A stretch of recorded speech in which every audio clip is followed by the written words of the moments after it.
রাজ্য সরকার থেকে জমি পেয়েও কাজ শুরু করতে পারল না রেল। ভাবাদিঘি প্রকল্পের কাজ শুরু করতে পারল না রেল। চলতি মাসের 16 তারিখ থেকে প্রকল্পের কাজ শুরু হওয়ার কথা ছিল, কিন্তু এখনো সেই কাজ শুরু করতে পারল না রেল। কেন? আমরা বিস্তারিত জানবো। শ্রেয়সী গঙ্গোপাধ্যায় আমাদের প্রতিনিধি রয়েছেন আমাদের সঙ্গে টেলিফোন লাইনে। শ্রেয়সী, কেন এখনো কাজ শুরু করা গেল না এই প্রকল্পের? কি জানতে পারছো রেল সূত্রে?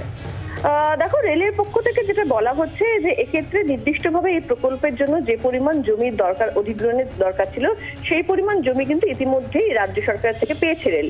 কিন্তু তারা সেই অনুযায়ী ভেবেছিল যে এক্ষেত্রে জুলাই মাসে, অর্থাৎ জুলাই 16 থেকে তারা এই কাজটা ফের শুরু করবে। কারণ ভাবাদিঘির যে প্রকল্পটা, সেটা বহুদিন ধরে ওই অংশের কাজটা আটকে রয়েছে। তার ফলে কিন্তু দীর্ঘ যে একটা লম্বা যে ওই রুটের যে ট্রেন চলাচল শুরু করার যে প্রক্রিয়াটা, সেটা হচ্ছিল না।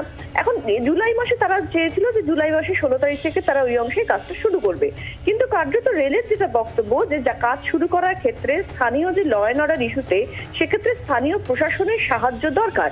কিন্তু কার্যত যখন তারা মিটিং করেন এক্ষেত্রে স্থানীয় প্রশাসনের সঙ্গে, যেটা রেলের বক্তব্য, যে সেক্ষেত্রে স্থানীয় প্রশাসনের পক্ষ থেকে তাদেরকে জানিয়ে দেওয়া হয় যে এই মুহূর্তে আইন শৃঙ্খলাগত যে সহায়তা প্রশাসনের পক্ষ থেকে করার তারা দাবি করেছিলেন, সেই সহায়তা প্রশাসন এই মুহূর্তে করতে পারবে না।